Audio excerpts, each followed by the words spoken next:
5. 가데스에서 생수를 마실 때부터 아모리, 바산, 미디안 군대들과의 싸움에서 승리하고 가나안 땅을 분배받기까지. 1. 모형적 진리.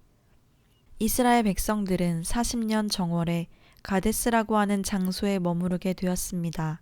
그곳에는 물이 없었으므로 모세와 아론을 원망하게 되었는데 그때 여호와 하나님께서 반석에서 생수가 나오게 하셨습니다. 그리고 제사장 아론은 호르산에서 별세하였고 그 뒤에 홍해 옆에 있는 길을 지나가면서 식물이 박하여 모세와 하나님을 향한 백성들의 원망과 반역이 있었습니다. 이 반역한 백성들은 하나님께서 보내신 불뱀에 물려 큰 고통을 당하였고 계속 진행하다가 아모리 왕 시온의 군대와 바산 왕 옥의 군대들과의 싸움에서 승리하였습니다. 그 후에 이스라엘 백성들은 모압 평지에서 발락 왕과 발람 선지자 그리고 모압의 음녀들의 유혹을 받고 범죄하게 되었습니다. 이스라엘 백성들이 음녀들과 음행하고 우상을 경배하고 우상의 제물을 먹게 되는 범죄를 하였으므로 하나님께서는 연병으로 크게 진노하셨습니다.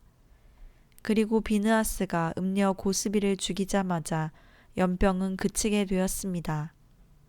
그 후에 백성들을 계수하여 광야에서 죽이기로 작정하였던 60만 명이 모두 죽고 가나안 땅에 들어갈 수 있는 60만 용사들이 모두 준비된 것을 확인하였으며 모세가 여호수아에게 안수하여 후계자로 세웠습니다.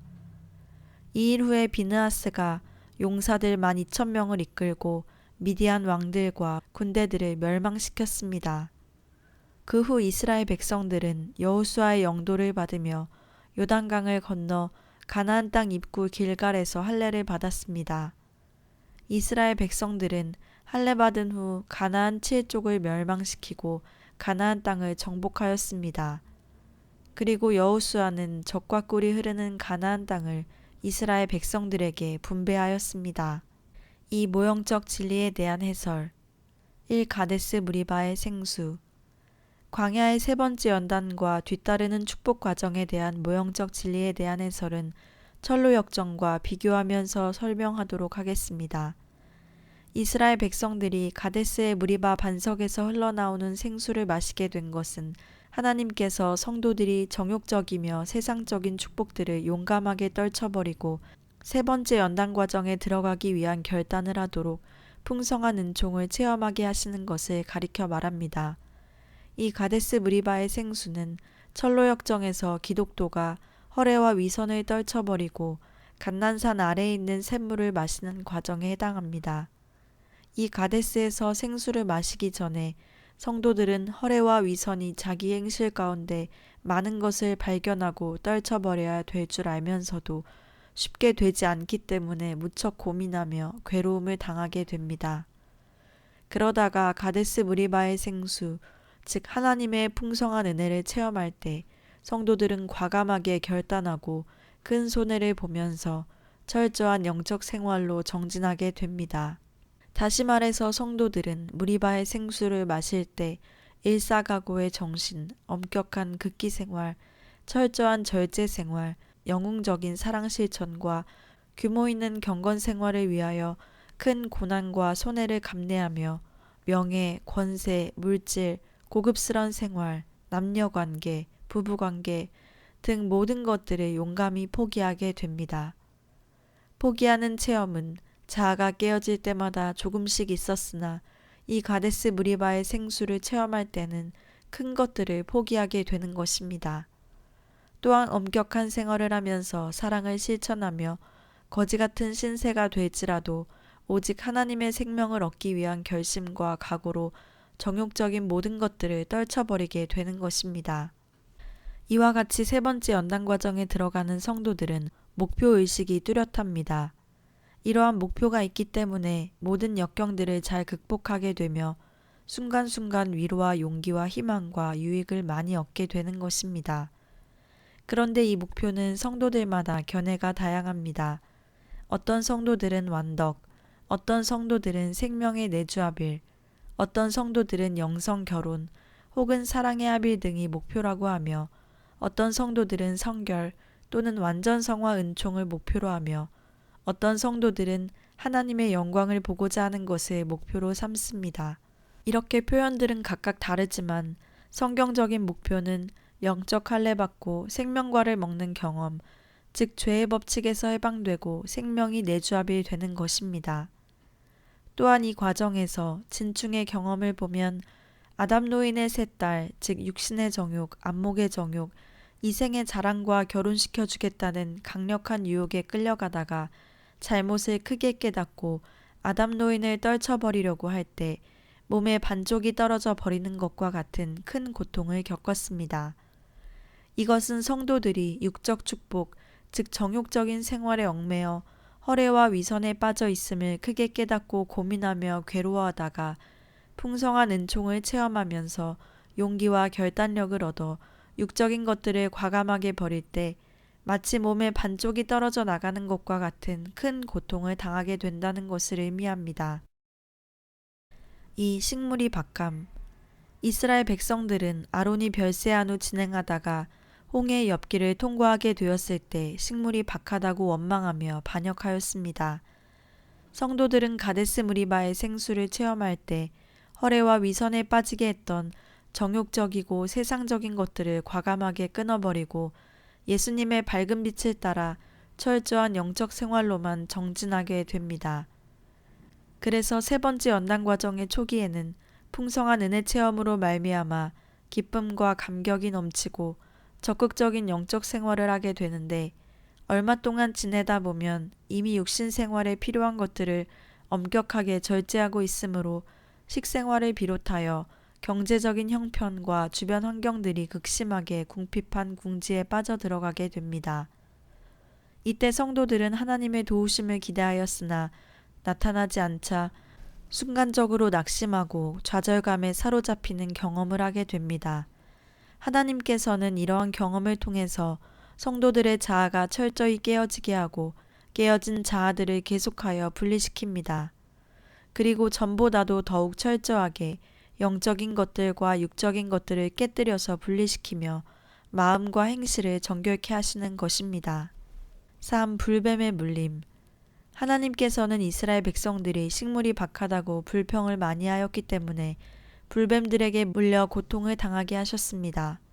이 과정은 성도들이 식물의 박함 과정에서 낙심을 하고 원망이나 불평을 하였으므로 더욱더 온전하게 인내하고 사랑을 실천하는 성도들이 되도록 하기 위하여 마귀들의 공격을 받아 각종 시험 풍파를 한동안 겪게 하시는 과정입니다.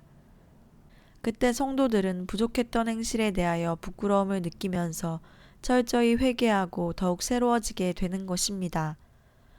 그리고 막다른 궁지에서 어느 정도 벗어나게 되면 풍성한 은혜와 위로를 받고 다시 용기와 희망을 갖게 되는 과정입니다. 4. 아모리 왕과 바산 왕의 군대들과 싸움. 이스라엘 백성들은 불뱀에 물린 사건 후에 광야의 길을 진행하다가 아모리 왕 시온의 군대와 바산 왕 옥의 군대와 싸워서 큰 승리를 거두게 되었습니다. 이 경험은 성도들이 불뱀에 물리는 과정에서 괴로움을 당하며 큰 시험을 받다가 하나님의 위로하심과 용기를 얻어 새롭게 결단하고 철저한 영적 생활을 해나가고 있을 때 마귀들이 온갖 시험 풍파를 일으켜서 범죄하도록 유혹하고 철저한 영적 생활을 방해하지만 거룩한 행실로 승리하면서 용사와 같이 생활하는 과정입니다. 이때 성도들은 마음속에 번개처럼 나타났다가 사라지는 죄의 법칙 때문에 극심한 고민을 하면서 통과하게 됩니다. 그리고 이 과정에서 마귀가 일으키는 환난 풍파는 중상모함 당함, 멸시천대받음, 심한 경제적 어려움, 가족이나 친척, 친구나 이웃, 그리고 교회로부터 버림받음, 배척을 당함, 철저하게 고립되거나 미움을 받음, 애매한 고난을 당함 등 매우 다양하게 나타납니다. 그러나 성도들은 사랑과 인내와 겸손, 온유, 충성, 자비, 절제 등의 영웅적 덕행으로 모든 환난 풍파를 잘 극복하면서 승리하게 됩니다. 그리고 이 과정에서 때로는 낙심과 좌절을 느낄 때도 있지만 성령의 도움을 받아 밝은 빛의 열매를 많이 맺는 생활을 하게 됩니다. 5. 발락, 발람, 음녀들의 유혹.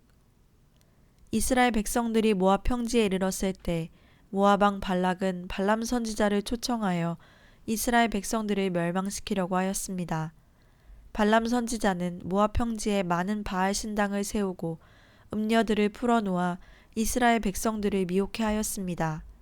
이 과정에서 성도들은 이미 많은 환난과 핍박 중에서 연단을 받고 지쳤으므로 하나님께서 어느 정도 육적 축복을 누릴 수 있는 환경과 조건을 일시 동안 만들어 주십니다. 그때 성도들은 엄격한 절제 생활이 약해져서 육적인 축복에 약간 이끌리기 때문에 마귀들은 좋은 환경과 조건들을 미끼로 사용하여 성도들을 유혹합니다. 철로 역정에서는 기독도가 가파르고 좁은 감난산의 길을 올라가는데 처음에는 다름박질하다가 지쳐서 걸어가게 되고 나중에는 기어서 올라가게 되었습니다.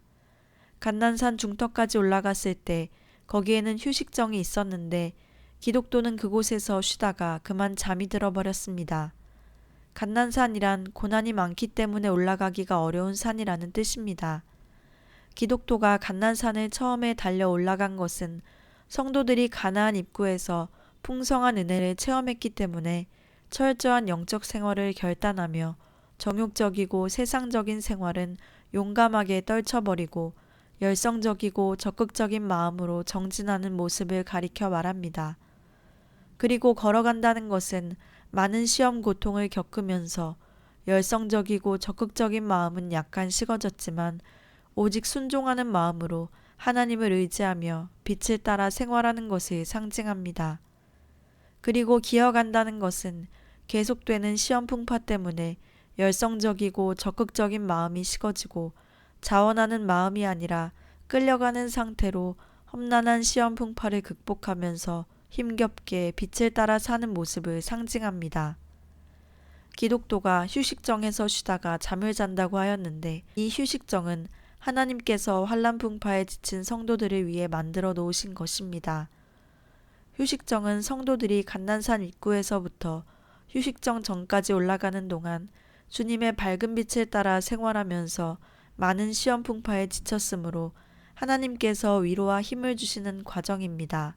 이때 성도들의 생활 환경은 극심했던 시험 풍파가 잠잠해지고 물질적 축복을 비롯한 정욕을 만족시켜주는 환경 조건들이 나타나게 됩니다.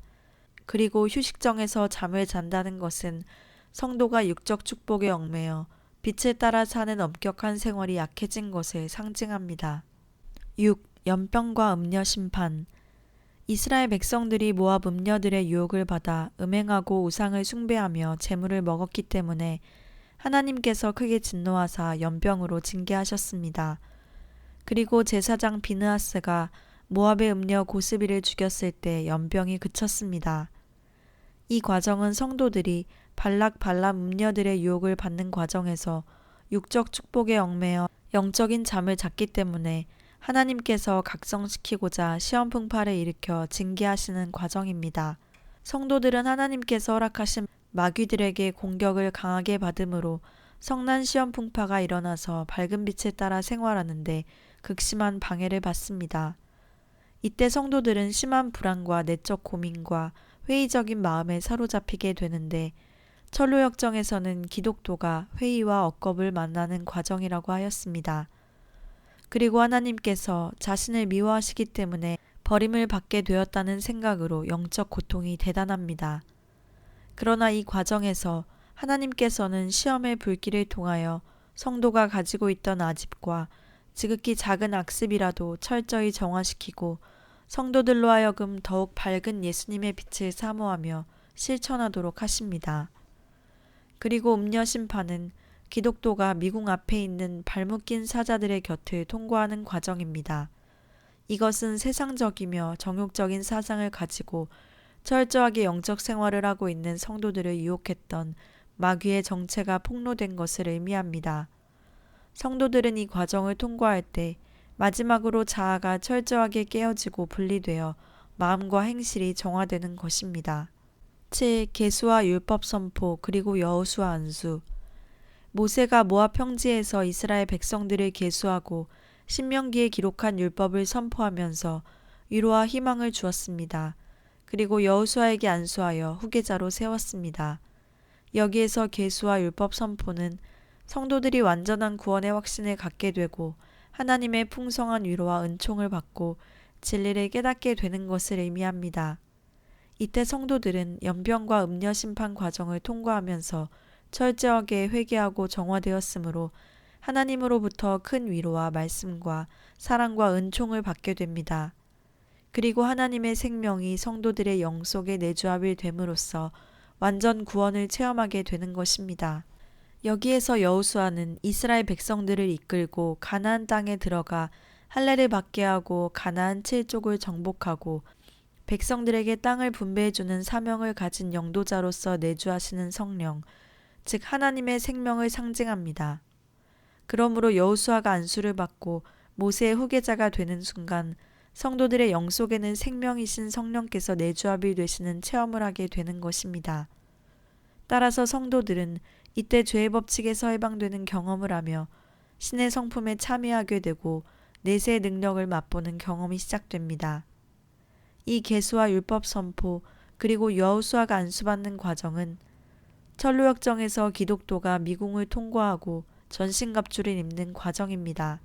여기에서 기독도는 미궁에 들어가 지혜와 명철을 받고 위로와 사랑을 받으면서 풍성한 은혜 체험을 하고 난 후 미궁 안에 있는 군기고에서 하나님의 전신갑주를 입게 되었습니다.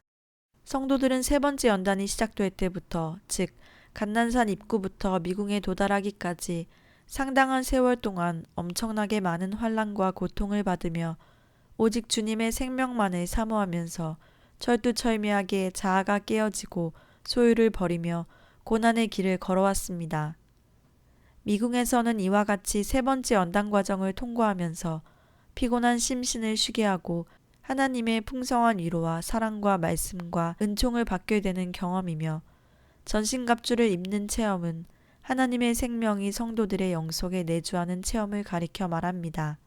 이 전신갑주를 입는 체험에 대해서는 어떤 성도의 간증을 들어보기로 합니다. 이 과정을 통과할 때 매일매일 극심한 시험 풍파에 시달리던 중에 풍성한 위로와 사랑과 지혜와 은총을 3일 동안 받았고 그 다음날 새벽 2시경에 잠에서 깨어나면서부터 30분 동안 의지와 정욕이 마음속에서 서로 논쟁하는 소리를 듣게 되었습니다.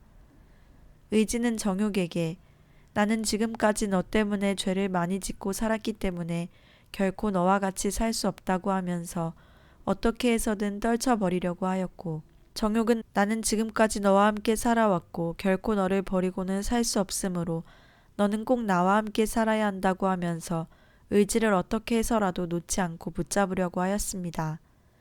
이러한 논쟁이 마음속에서 계속되다가 2시 30분쯤 되었을 때 갑자기 의지와 정욕이 서로 툭하고 끊어져 버리는 것과 같은 체험이 있었고, 그 순간 마치 몸의 크기와 똑같은 바위 덩어리가 몸속에 꽉 차게 들어온 것처럼 하나님의 생명이 내주합이 된 것을 감각적으로 확실히 알 수 있었습니다. 이때부터 생명의 감각이 손끝, 발끝, 머리끝을 비롯하여 온몸에 신비롭게 체험되었습니다. 그리고 신비로운 하나님의 생명과 평강의 감각이 몸 안에 충만하게 나타났고, 마음은 죄의 법칙에서 해방된 상태가 되었으며 몸 안에는 내주하신 하나님의 생명으로 말미암아 신비로운 내세의 능력이 감각적으로 풍성히 나타나게 되었습니다. 8. 미디안 왕들의 군대들과 싸움. 비느하스가 이스라엘 백성 10,000만인 중에서 용사들 12,000명을 무장시켜 이끌고 가서 미디안 왕들의 군대들을 완전히 멸망시켰습니다. 이것은 전신갑주를 입은 성도들이 마귀와의 싸움에서 크게 승리한다는 것을 상징합니다. 이 싸움을 마지막으로 광야의 세 번째 연단 과정이 끝나고 성도들은 가나안 땅으로 들어가는 것입니다. 이때 성도들의 영 속에 내주하고자 했던 마귀는 하나님의 생명이 내주하심으로 말미암아 실패하게 되자 분노하면서 갖가지 방법을 동원하여 공격하게 됩니다. 그러나 생명의 전신갑주를 입은 성도들은 육체적으로는 많은 고통을 받을지라도 영적으로는 온전한 승리를 거두게 됩니다. 철로역정에서는 이 경험을 하나님의 전신갑주를 입은 기독도가 아볼로온과 단병 접전을 하는 과정으로 상징하고 있습니다. 이 경험을 통과할 때 마귀들은 성도들의 눈에 보이게 나타나서 실제로 공격하는 경우도 있지만 대부분의 경우는 보이지 않고 몸이나 환경을 통하여 공격합니다. 중요사항 세 번째 연단 과정에 대한 종합적 해설. 세 번째 연단 과정은 모형적 진리에서 가데스 무리바의 생수를 마신 이후부터 광야의 마지막 전쟁이었던 이스라엘 12,000명 용사들이 미디안 왕들의 군대들을 멸망시킨 때까지입니다. 그리고 천루역정에서는 기독도가 갓난산 입구에 있는 샘물을 마신 때부터 아볼로온과의 싸움이 끝날 때까지의 과정입니다. 그러므로 갓난산을 통과하는 과정이 세 번째 연단 과정입니다. 이 과정에서 일어나는 모든 사건들은 연단을 받고 있는 성도들에게 꼭 필요한 것이며 하나하나의 사건들은 중요한 영적 의미를 가지고 있습니다. 이 과정을 통과하면서 성도들은 하나님께서 기뻐하시지 않는 모든 소유들을 철저히 버리고 세상적이고 마귀적이고 정욕적인 자아가 철저하게 깨어지며 영적인 것들과 육적인 것들이 온전히 분리되어 마음과 행실이 정결케 될 때까지 극심한 연단을 받게 됩니다. 이 세 번째 연단 과정은 식물이 박함, 불뱀의 물림, 아모리 왕과 바산 왕과의 싸움, 발락과 발람과 모압 음녀들의 유혹, 그리고 미디안 왕들의 군대들과의 싸움 등 성도들의 생활 환경 가운데 악령들이 역사하기 때문에 나타나는 혹독한 시험 풍파들이 일어나게 됩니다. 이 세 번째 연단 과정을 통과하는 성도들은 영적 할례를 받고 생명과를 먹게 되는 경험, 즉 하나님의 생명이 영 안에 내주하고 죄의 법칙에서 해방되는 경험에 대한 목표를 가지고 있기 때문에 빛을 따라 살면서 용감하게 모든 역경을 극복할 수 있습니다. 또한 이 목표는 역경 중에 있는 성도들에게 순간순간 큰 위로와 용기와 희망이 되는 것입니다. 하나님께서 마귀를 통해서 주시는 역경. 성도들은 그동안 비교적 평탄한 길을 걸어왔으나 세 번째 연단 과정에 접어들면서부터 주위 환경 속에 마귀가 만드는 거칠고 사나운 풍파들이 점점 강해지게 됩니다. 이때 성도들은 철저한 극기 생활과 절제 생활을 하며 온전한 사랑을 실천하고 흠없는 경건 생활을 하기 위하여 최선을 다하게 됩니다. 명예와 권세도 물리치고 물질을 비롯하여 사랑하던 것, 아끼던 것, 좋아하던 것들을 외면하거나 버리게 됩니다. 오직 주님의 말씀대로만 순종하기 위하여 세속의 물결을 거슬러 올라가게 되고 불의와 타협하는 일이 없게 되므로 과거에 사랑하고 존경했던 사람들로부터 배신당하기도 합니다. 헐벗고 굶주림에 시달리며 사람들에게 미움과 중상모략을 당하고 질병에 시달리기도 하며 또한 아내나 남편을 비롯한 가족, 친척들에게도 핍박이나 외면당하는 일이 많습니다. 하나님께서는 이렇게 맹렬한 시련 속에서 성도들에게 남아있는 자아를 철저히 깨뜨리십니다.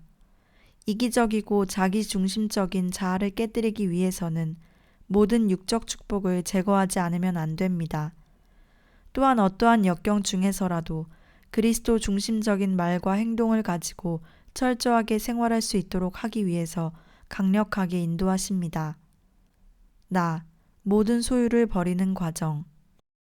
광야의 세 번째 연단 과정은 누가복음 14장 33절과 마태복음 13장 44절로 46절의 말씀과 같이 보화, 즉 생명을 얻기 위하여 모든 소유를 파는 과정입니다.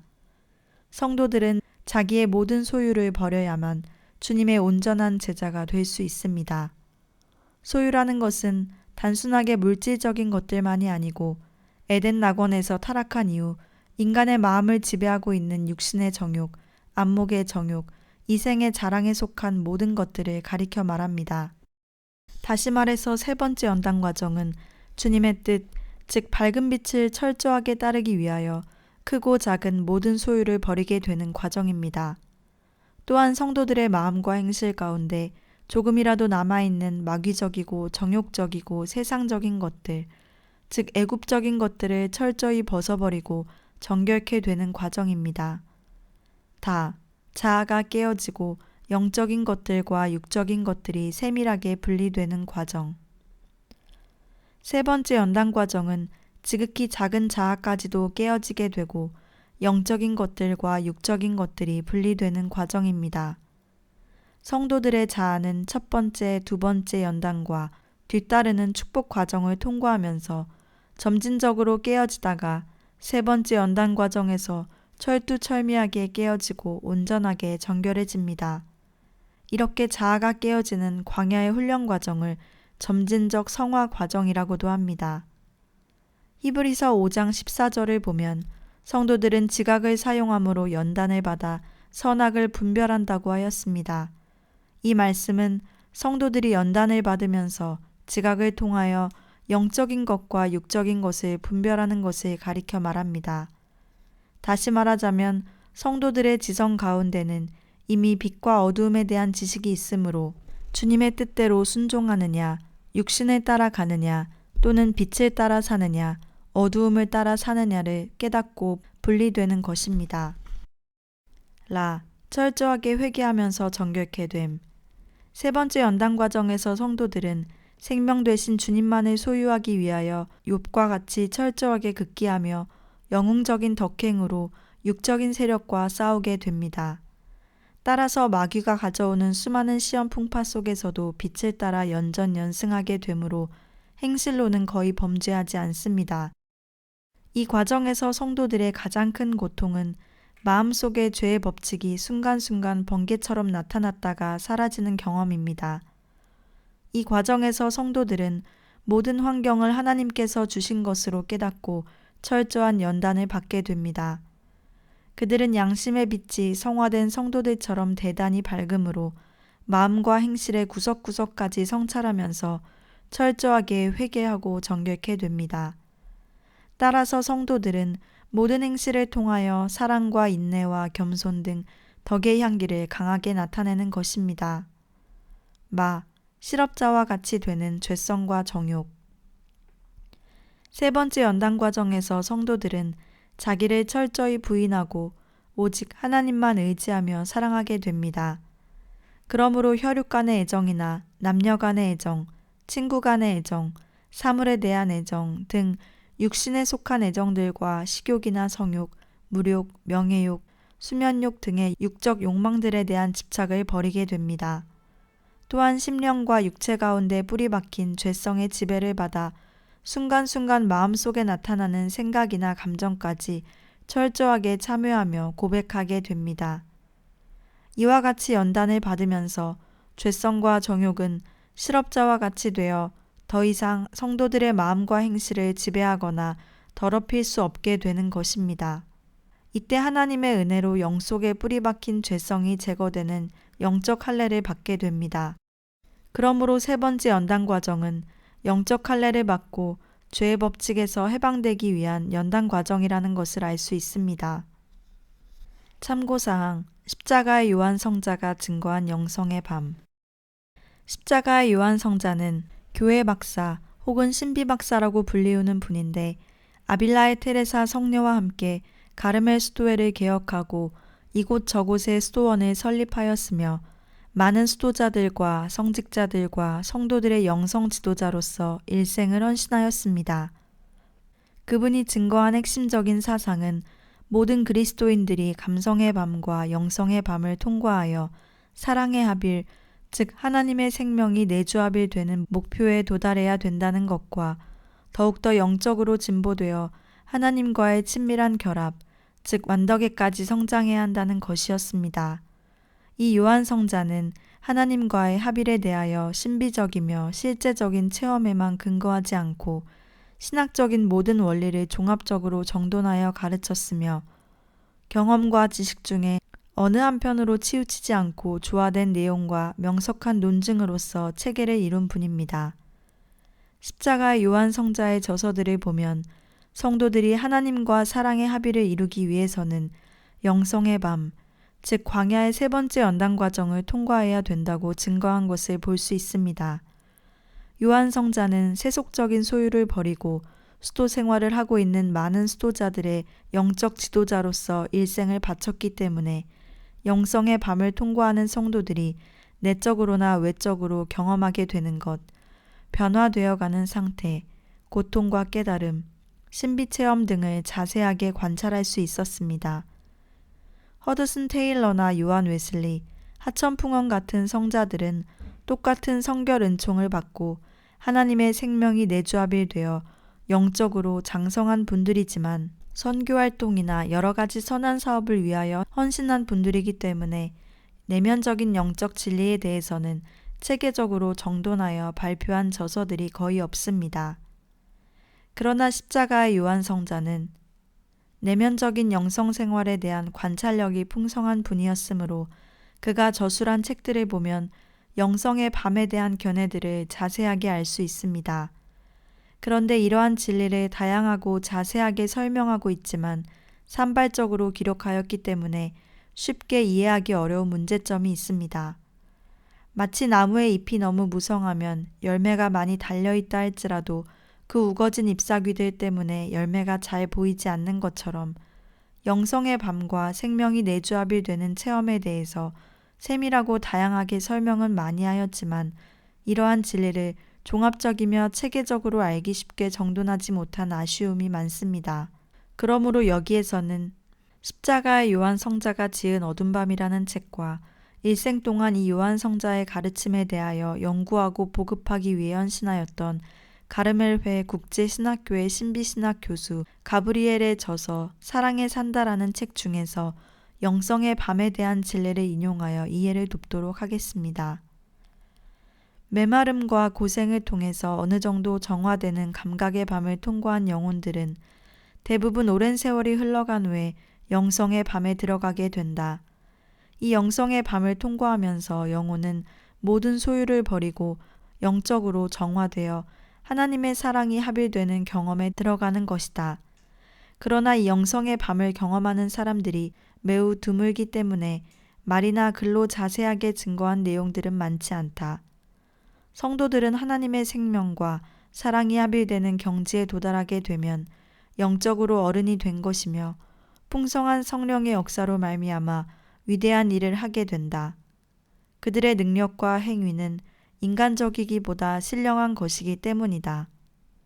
하나님께서는 이 영성의 밤을 통하여 묵은 인간을 벗기시고 새로운 인간을 만드시기 위하여 성도들의 묵은 능력과 애착과 감성을 모두 벗겨버리고 또한 지성은 어둡게, 의지를 메마르게, 기억은 텅 비게, 애착은 극도의 불안과 고민에 빠지게 하여 과거에 있었던 영적인 체험들로부터 느끼던 맛과 감각을 없애버리신다.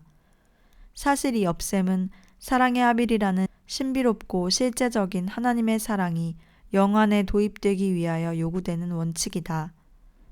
영성의 밤이란 영혼에게 나타내시는 하나님의 한 작용으로서 그 영혼을 육적인 것들과 영적인 것들에 대한 무지, 또한 불완전한 것들, 즉 죄로부터 정화시키는 것이다. 관상가들은 이러한 경험에 대하여 주부적 관상 혹은 신비신학이라고 한다. 이 영성의 밤을 통과하는 성도들의 영혼은 하나님께서 은밀히 가르치시며 사랑으로 돌봐주시지만 아무것도 하지 않고 주부적 관상이 무엇인지도 모르는 가운데 지나가게 된다. 이러한 관상은 사랑겨운 하나님의 지혜로 하나님께서 영혼 안에 중요한 결과를 만드시는데 그것은 당신과의 합의를 위하여 그 영혼을 씻고 빛내며 준비하신다는 것이다. 이와 같은 관상 생활을 통하여 나타나는 하나님의 빛과 지혜가 매우 밝고 맑은 반면에 그 빛을 받게 된 영혼은 어둡고 불결하다는 것 때문에 겪어야 하는 괴로움이 매우 크다. 한량 없는 하나님의 맑고 밝은 빛이 더러움을 몰아내기 위하여 영혼 가운데 비춰지게 되면 그 영혼은 더 더러워지고 더 이상은 비참해질 수 없다고 느끼면서 자신이 하나님을 크게 거역하고 있다는 것을 깨닫게 된다. 영혼들은 이러한 경험을 할 때마다 하나님께 버림받은 것처럼 느껴지기 때문에 참고 견딜 수 없는 슬픔과 괴로움을 당하게 된다. 또한 이때 영혼들은 그의 육신적이며 도덕적이며 영성적인 연약함 때문에 심히 괴로워하게 된다. 이것은 다름 아니라 이 신령한 관상이 영혼을 굳세게 만들고 강하게 사로잡기 위하여 강권적인 사랑을 나타내기 때문에 그렇지 않아도 영혼은 자신의 연약함으로 말미암아 괴로움이 많은데 더욱더 강한 사랑의 세력으로 붙잡아 주시고 위로해 주실 경우 자신의 부끄러움이 아주 심하게 느껴져서 거의 실신한 지경에 이른다는 것이다. 이때 육체의 감각과 영혼은 어떤 한량 없이 더럽고 크고 무거운 짐에 눌려 있는 것처럼 고생과 슬픔이 극심하여 차라리 죽는 것이 더 편하고 더 낫겠다는 마음으로 가득 차게 된다. 이와 같이 어두운 세력의 억누름과 아주 무겁게 느껴지는 힘 가운데서 영혼은 은혜의 길이 다 끊어진 것만 같고 평소에 의지하던 것들조차 다른 것들과 함께 다 잃어버린 것처럼 극심하게 느껴지고 누구도 자기를 동정하는 사람이 없다고 생각하게 된다. 또한 이 과정을 통과하는 성도들의 영혼이 가장 심하게 아픔을 겪게 되는 것은 하나님께서 자신의 부끄러운 문제점들 때문에 자기를 미워하시게 되어 캄캄한 어둠과 절망 속에 내어버리셨다는 심각한 생각과 느낌인데 이러한 경험보다 더 슬픈 영혼의 고통은 없다. 이러한 정화의 밤이 영혼을 조일 때면 죽음의 그림자와 그 비탄 그리고 지옥의 고통을 아주 생생하게 경험하는데 그것은 자신에게 하나님이 없다는 것을 뼈저리게 느끼기 때문이다. 좀 더 구체적으로 살펴보면 이 과정을 통과하는 영혼들이 관상 생활을 하는 가운데 나타나는 하나님의 초월성, 즉 그 존엄과 위대하심을 깨닫고 경험하는 중에 이와 비교되는 자신의 기막힌 빈곤과 비참을 통감하게 되는 것으로서 이것이 바로 이 정화되는 과정에서 겪게 되는 가장 큰 고통 중의 하나이다. 왜냐하면 영혼은 구미를 당기게 하는 세 가지 소유, 즉 현세적, 육신적, 영성적인 것들에 대한 빈곤과 철저한 공허를 자기 안에서 아주 심하게 느끼는 까닭에 그 영혼은 죄악들과 결함의 비참함과 메마름과 지각의 공허와 어둠 속에 버려진 자신의 영을 발견하는 것이다.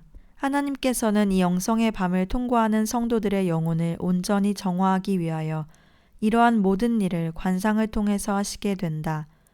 이 관상 가운데서 영혼들은 육신적인 도움과 지적인 것들이 모두 끊어지고 없어지게 되기 때문에 마치 공중에 매달려서 숨을 쉬지 못하고 있는 것보다도 더 큰 고생을 하게 된다.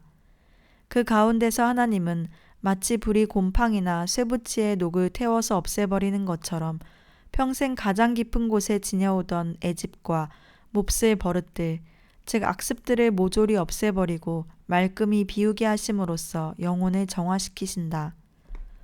이와 같은 애집이나 악습이 영혼의 깊은 곳에 뿌리를 내리고 있으므로 영혼은 육신적인 것이나 영성적인 빈곤이나 공허 외에도 심한 불안과 내적 고민을 겪게 된다. 이러한 영혼의 중심에 자리 잡고 있는 애집의 녹을 떨어버리고 정결케 되려면 철저한 자기 부정과 자기 말살이 필요하다. 뿐만 아니라 이 어둠 밤을 통해서 오는 고독과 무일무탁함으로 말미암아 어떤 가르침이나 영성 지도자를 통해서라도 위로와 신뢰를 얻지 못하기 때문에 당하게 되는 고통이 극심하다. 왜냐하면 주님께서 당신의 뜻대로 영혼의 정화를 끝내시기까지는 그 고통을 없애기 위해서 어떠한 약이나 수단 방법을 동원한다 할지라도 아무 소용도 없고 도움이 될 수 없는 것이다. 이러한 영혼은 마치 손발이 묶여있는 사람이 캄캄한 지하 감옥에 갇혀 있을 때에 볼 수도 없고 움직일 수도 없고 아래에서나 위에서나 어떠한 도움을 받을 수 없는 것과 같이 아주 빈곤하고 초라하고 연약한 상태에 빠진 것이다. 그러나 이와 같은 경험은 영혼이 겸손하고 유순하게 되어 온전히 정화되기까지 겪는 고통이므로 하나님의 영과 하나가 될 만큼 영혼이 가늘고 얇고 순일하기까지 있게 되는 일이다. 그런데 이것은 사랑의 합의를 체험하도록 하실 때까지 하나님의 자비를 나타내시는 정도에 따라 다르고 정화의 강약과 시간의 장단에 따라 그 차이가 있는 것이다. 그러나 정화시키는 영성의 밤이 비록 강할지라도 참으로 순결하기 위해서는 그 연단 기간이 몇 해를 끌게 된다. 영혼들은 이 영성의 밤을 통과하는 중에 고통이 경감되는 때도 덜어 있어서 푸짐한 영의 교통이 수월한 가운데 하나님과의 벗다운 사귐과 평화의 맛을 크게 체험하게 된다. 이와 같이 은혜를 푸짐하게 받는다 싶을 때면 아직도 불완전과 불결의 뿌리가 남아있다는 사실을 알지 못하고 있기 때문에 고생이 다 끝난 줄로 착각하기도 한다. 그러나 이런 생각은 아주 드물게 일어나는 것이고 영혼의 정화가 완성되기까지는 그 남아있는 죄의 뿌리를 덮어버릴 만큼 풍성한 친교는 거의 없기 때문이다. 여기에서 영혼을 가장 아프게 하는 것이 또 한 가지 있다. 이 과정을 통과할 때 영혼은 수동적인 상태인데 하나님께서 그 안에서 일을 하심으로 영혼은 아무것도 하지 못하는 것, 즉 기도를 비롯한 모든 하나님의 일을 의식적으로 참여하지 못하며 세상 일 같은 것은 더 못하게 된다. 뿐만 아니라 영혼은 대개 실신 상태와 기억 상실에 빠져 무엇을 생각했고 무슨 일을 했는지도 모르고 지금 무엇을 하고 있으며 앞으로 무엇을 해야 되는지 모르는 가운데 오랜 시간이 흐르게 된다. 심지어 자기와 관련되는 일에 마음을 쓰려고 해도 도무지 안 된다는 것이다. 여기서는 사람의 이성이 정화될 뿐 아니라 기억도 그 개념과 지각에서 정화되는 까닭에 영혼의 모든 것을 무로 돌려야 하는 것이다. 이러한 정화가 없으면 영성의 맛을 마음껏 다 느끼고 흐뭇하게 맛볼 수 없다. 다시 말해서 습관적이거나 현실적인 애호나 정붙인 것이 하나라도 남아있다면 사랑이 합일되는 가운데 나타나는 영의 그 심오한 맛을 절대 느끼거나 얻을 수 없다는 것이다. 이런 일을 모두 하나님께서 하심은 영혼이 오직 당신을 위하여 일체의 낙을 멀리하고 버림으로써 하나님의 세찬 사랑의 합의를 받을 만한 자격을 얻도록 하기 위함이다. 이와 같이 하나님께서는 정화하는 방법을 통해서 합의를 주기 시작하신다. 이 영성의 밤은 직접적으로 하나님과 합일되는 나를 위하여 준비하는 과정이다. 이 무서운 밤을 통하여 하나님께서는 영혼을 겸손의 덕으로 튼튼하게 단장시키신다. 다시 말해서 하나님께서는 영혼으로 하여금 자기의 비참과 무능함을 심각하게 느낄 수 있도록 하시고 그 초인간적인 관상 기도를 통해서 자기의 무에 대한 확신을 얻게 하신다. 그러므로 이러한 영성의 밤을 통과하여 정화된 영혼은 육적인 쾌락이나 교만에 미혹되지 않으며 주님께서 주시는 가장 큰 은사를 받을 수 있게 된다. 그리고 잊어서는 안 될 것은 모든 성도들의 영혼이 언젠가는 반드시 완전히 정화되는 과정을 밟아야 한다는 것이다. 누구나 모든 집착과 불완전에서 정화되지 않는다면 하나님과의 온전한 합일에는 이르지 못한다. 그러므로 비록 하나님의 은총을 받으며 살다가 죽었을지라도 그 영혼이 이 세상에 사는 동안 절제없는 모든 욕망에서 온전히 정화되지 않았다면 반드시 연옥에서 정화되어야 한다. 여기서 우리는 영성의 밤을 통과하는 영혼이 하나님의 확실한 은혜 가운데 닻을 내리고 있으므로 육적인 일은 아무것도 못한다고 말하는 것은 아니다. 좀 더 구체적으로 말해서 이러한 성도는 아직 죄를 저지를 수도 있지만 영혼을 정화하는 관상 가운데서 역사하시는 하나님으로 말미암아 죄에서 멀어지게 된다는 것이다. 실상 이 과정에서 영혼이 견디는 모든 힘은 성령의 은혜로 영혼을 비춰주시며 쏟아주시는 사랑의 결과이다. 하나님께서 부어주시는 사랑과 성령의 은사는 하나님의 주도권에서 나오는 것이며 이러한 하나님의 은혜로운 역사로 말미암아 영혼은 정화되는 것이다. 이와 같이 정화된 영혼은 하나님을 향한 경외심과 뜨거운 사랑이 생기고 차라리 1000번 죽을지라도 하나님을 거역하지 않겠다는 결심을 하게 된다. 또한 감각적으로는 낙담을 하며 절망에까지 끌려가는 듯 하면서도 죄를 짓는 위험에서는 아주 등지고 있음을 알 수 있다. 성도들이 영성의 밤을 통과하면서 행실이 정결케 되고 마음이 순수하게 되어 하나님의 뜻을 아무것도 거스르지 않게 되면 이때부터 하나님의 빛이 폭포처럼 흘러 들어온다. 십자가의 요한성인은 그의 저서 중에서 이러한 체험에 대하여 문을 활짝 열었을 때 집안에 들어오는 태양빛과 같다고 다음과 같이 상징적으로 설명하고 있다. 하나님은 태양빛이 문만 열면 기다렸다는 듯이 곧장 들어오는 것처럼 깨끗이 닦여진 영혼 안에 들어오셔서 큰 은사로 채워주십니다. 이렇게 하나님께서는 태양처럼 당신의 모든 성도들에게 주시려고 항상 기다리십니다. 그러므로 성도들은 완전한 자아 포기로서 영혼의 문을 열지 않으면 안 됩니다. 그렇게 하면 하나님께서 성도들의 영혼 가운데 흘러들어 오시어 모든 것을 새롭게 변화시킬 것입니다. 8단 진복. 8단 진복의 6번째 단계는 마음이 청결한 자는 복이 있나니 저희가 하나님을 볼 것이미요 라는 말씀입니다. 여기에서 마음이 청결하다는 것은 3번째 연단 과정을 통하여 양심의 빛이 밝아지고 선한 의지가 튼튼해지며 밝은 예수님의 빛을 따라 철저하게 생활하기를 좋아하고, 이 연단 과정이 끝날 때 할례를 받고 생명이 내주합이 되어 죄의 법에서 해방된 마음 상태를 가리켜 말합니다. 또한 하나님을 본다는 말씀은 육체의 눈으로 본다는 것이 아니고 하나님의 생명이 성도들의 영 안에 내주하심으로 확실히 알게 되는 것을 가리켜 말합니다. 9. 할례산과 가나안 땅 정복.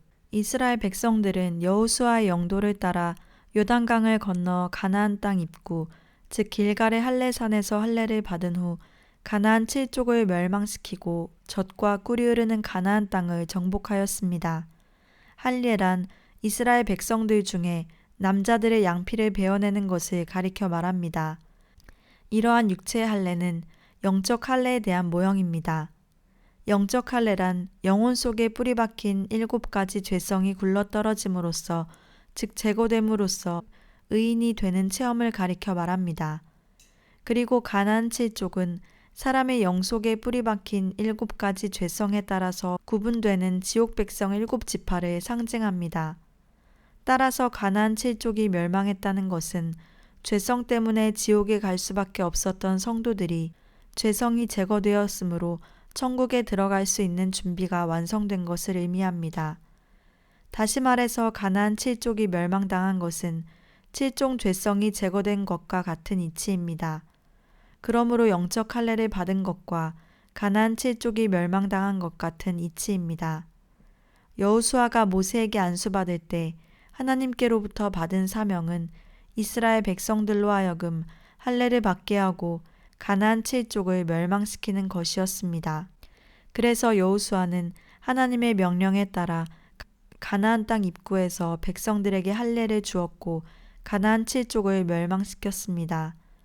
여기에서 여호수아는 내주하시는 성령, 즉 생명의 모형이므로 여호수아가 백성들에게 할례를 받게 하고 가나안 7족을 제거하기 위하여 가나안 땅에 들어간다는 것은 성령께서 성도들의 영 안에 있는 죄성을 제거하면서 내주하시는 것을 의미합니다.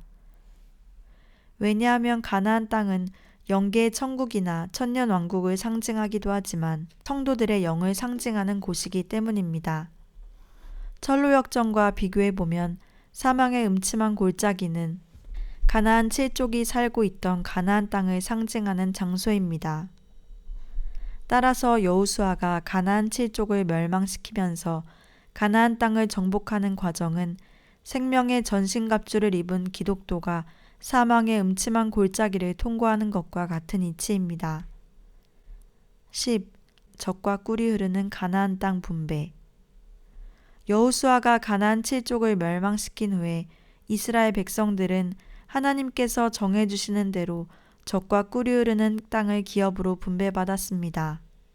여기에서 가나안 땅에 살고 있던 7족속을 멸망시켰다는 것은 앞에서 설명한 대로 성도들의 영 속에 있는 7가지 죄성이 제거되었다는 것을 상징합니다. 그런데 젖과 꿀이 흐르는 가나안 땅은 생명수가 흐르는 천국을 상징하므로 이스라엘 백성들이 가나안 땅을 분배받았다는 것은 성도들이 생명수가 흐르는 천국의 처소를 확보했다는 것을 상징합니다. 또한 성도들의 영은 하나님의 나라이기 때문에 가나안 땅을 분배받은 성도의 영 속에 하나님의 생명수가 흘러 들어오게 되는 것입니다. 다시 말해서 천국은 영원토록 생명수가 흐르는 처소이기 때문에 교회 시대에 이 땅 위에 살면서 이 경지에 도달한 성도들의 영 속에는 폭포수처럼 생명수가 영원히 흘러 들어오게 된다는 것입니다. 이와 같이 생명수가 계속적으로 폭포수처럼 흘러 들어오는 체험이 없다면 가나안 땅에 들어간 성도라고 할 수 없습니다. 이 생명수의 폭주 경험은 광야의 신앙생활 중에도 경험할 수 있는 성령 충만이나 성령의 불체험이나 진리를 깨닫고 은혜 체험을 하여 기분이 좋은 상태나 입신 체험 또는 고린도전서 12장의 여러 가지 은사들을 체험한 것과는 전혀 다른 경험을 가리켜 말합니다. 이 생명수의 폭주 경험은 청각이나 촉각으로 확실히 알 수 있는 신비로운 체험입니다. 좀 더 자세히 말하자면 가나안 땅에 들어간 성도들은 요란한 폭포수나 사나운 소낙비가 쏟아질 때와 같은 소리나 봄비나 이슬비가 내리는 것과 같은 소리를 계속적으로 듣게 되고 이마에 물이나 기름이 흘러내리는 것과 같은 생명수의 유입을 끊임없이 체험하는 것입니다. 또한 주님께서 요한복음 7장 37절로 39절에 말씀하신 바와 같이 성도들의 배에서 생수의 강이 흘러나리라는 경험도 생명수의 폭주 경험을 가리켜 말하는 것입니다. 이와 같이 생명수의 폭주 경험을 하고 있는 성도들은 이미 천국의 기업을 확보하고 있기 때문에 예수님께서 공중 강림하실 때 휴거되는 것입니다. 참고사항, 하나님의 생명이 폭포수와 같이 유입되는 체험에 대한 증언. 계시 사역자를 통하여 나타난 하나님의 계시. 여기에서는 계시 사역자인 엘 선생님이 기도할 때 나타난 생명수 폭주에 대한 계시를 이 진리를 바르게 이해하는 데 참고가 될 것 같아 소개하도록 하겠습니다. 생명수가 폭포수와 같이 유입되는 체험은 가나안 땅에 들어간 성도들에게만 주어지는 신령한 은사이다. 보좌에 앉으신 하나님으로부터 흘러내리는 생명 강물이 성도들의 이마에 폭포수처럼 강하게 흘러들어와 배에까지 이어지며 그곳에서부터 온몸의 구석구석까지 감각으로 알게 되는 실제적 체험이다. 이 체험은 하나님께서 직접 주시는 가장 큰 은사로서 끊임없이 유입되는 것인데 다만 강하게 내릴 때와 약하게 내릴 때의 차이는 있다.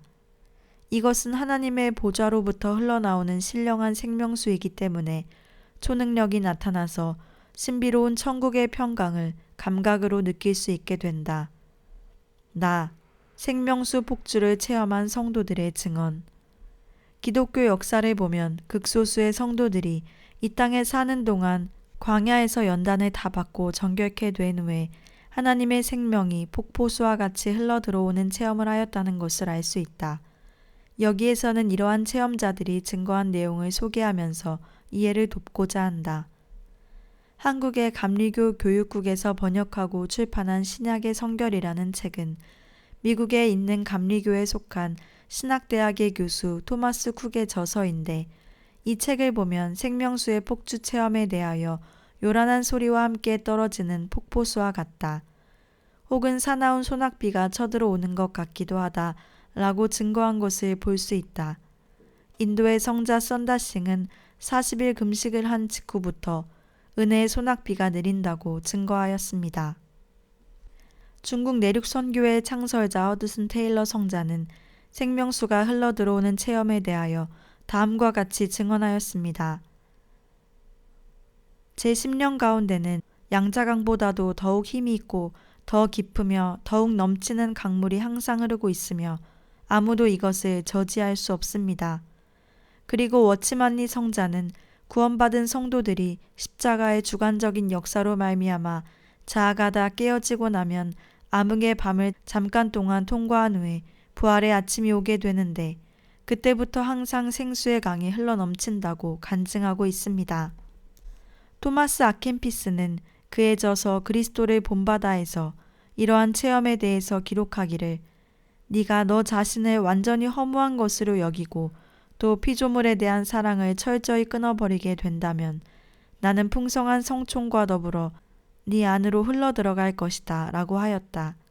그리고 스페인의 가르멜스도에를 개혁하였던 아빌라의 테레사 성녀는 사랑의 공세, 즉 하나님께로부터 사랑의 물결이 공격하는 세력과 같이 흘러들어온다고 하였으며 이 성녀와 함께 사역을 했던 십자가의 요한 성자는 하나님의 빛과 생명이 폭포와 같이 넘쳐 들어온다고 하였습니다. 스웨덴의 과학자이며 철학자인 동시에 대신비가인 스웨덴 보르그는 28년간 영계를 출입하면서 경험하고 깨달은 모든 내용들을 천국과 지옥이라는 책에 기록하였습니다. 이 책을 보면 성도들의 영혼과 몸 가운데 생명수가 흘러들어오는 체험에 대하여 다음과 같이 증거하고 있습니다. 주님 자신이 사람에게 유입하는 것은 이마에서 시작하여 얼굴 전체에 유입하신다. 왜냐하면 사람의 이마는 사랑에 상응하고 얼굴은 그의 모든 내부에 상응하기 때문이다.